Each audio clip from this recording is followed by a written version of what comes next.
আবার বাড়িতে আসছি আর এসেই কিন্তু গ্রামীণ এই সৌন্দর্যগুলো উপভোগ করছি।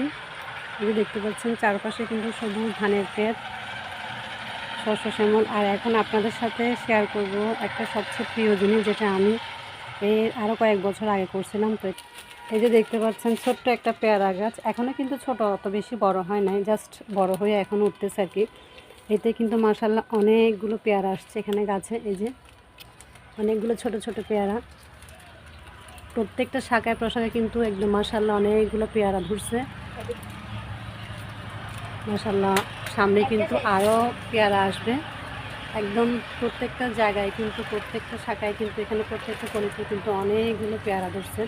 আর সবচেয়ে আনন্দের বিষয় হচ্ছে, এটা আমি গত কয়েক বছর আগে যখন আসছিলাম তখন কিন্তু লাগিয়েছিলাম, আর এখন আলহামদুলিল্লাহ আস্তে আস্তে করে বড় হচ্ছে আর এখানে অনেকগুলো পেয়ারা ধরছে। আসলে নিজের হাতে লাগানো গাছে যদি ছোট ছোট জিনিস কিছু পাওয়া যায় বা হয়, সেটা কিন্তু অনেক ভালো লাগা একটা কাজ করে। তো কারা কারা এরকম গাছ লাগাতে বা গাছের ফল ফ্রুট খেতে পছন্দ করেন অবশ্যই কমেন্ট করে জানাবেন। আর পেয়ারা খেতে কে কে পছন্দ করবেন সেটাও বলতে ভুলবেন না। তো আজকে এ পর্যন্তই, সবাই ভালো থাকবেন, আল্লাহ হাফেজ।